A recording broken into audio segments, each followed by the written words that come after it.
네, 다음은 한 주간의 경기도 소식을 정리해드리는 주간 경기도 시간입니다. 민자 사업으로 건설된 일산대교가 그동안 비싼 통행료로 논란을 빚어왔죠. 경기도가 공익 처분 후 통행료 무료화를 추진하고 있습니다. 네, 또 이재명 도지사의 핵심 정책 가운데 하나였던 수술실 CCTV 설치법이 국회를 통과하면서 환자 인권 보호와 대리 수술 등의 사고를 막기로 했습니다. 주간 경기도 김호 기자가 정리했습니다. 한강 다리 가운데 유일한 유료 도로인 일산대교. 비싼 통행료로 인근 지역 주민들의 불만을 사왔습니다.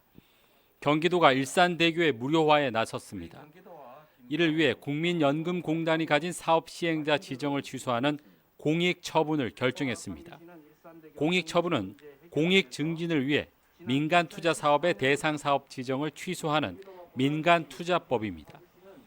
경기도는 이달 중 청문 절차 등을 통해 공익 처분을 확정할 계획이며 사업 취소에 따라 사업자인 국민연금공단에 정당한 보상을 할 예정입니다.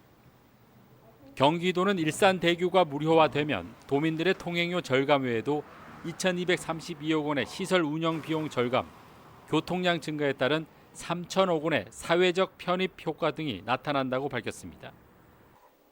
이재명 경기도지사의 핵심 정책 가운데 하나인 수술실 CCTV 설치법이 국회를 통과했습니다. 지난 2015년 19대 국회에서 처음 발의된 수술실 CCTV 설치법은 매번 상임위 문턱을 넘지 못하고 파기됐다 6년 만에 국회 본회의를 통과하게 됐습니다. 경기도는 그동안 전국 최초로 공공의료기관 수술실에 CCTV를 설치하는 등 불법 의료 행위와 환자 인권 침해 예방을 위해 노력해왔습니다. 특히 경기도 의료원 수술실 CCTV 시범 운영 공개 토론회를 진행하며 의료법 개정안을 위한 다양한 의견을 수렴한 바 있습니다.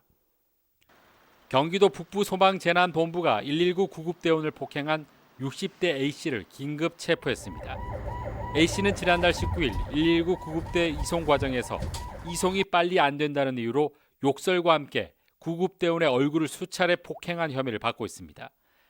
병원으로 옮겨진 A씨는 진료를 받지 않고 자취를 감췄습니다. 소방특별사법경찰관은 주거가 뚜렷하지 않은 A씨의 소재를 탐문해 병원 응급실에 있던 A씨를 긴급 체포했습니다. 소방특사경은 119 구조 구급에 관한 법률 위반 혐의로 A씨를 검찰에 송치했습니다. 연 3,000%가 넘는 고금리를 받아온 사채업자들이 무더기로 경기도 단속에 적발됐습니다.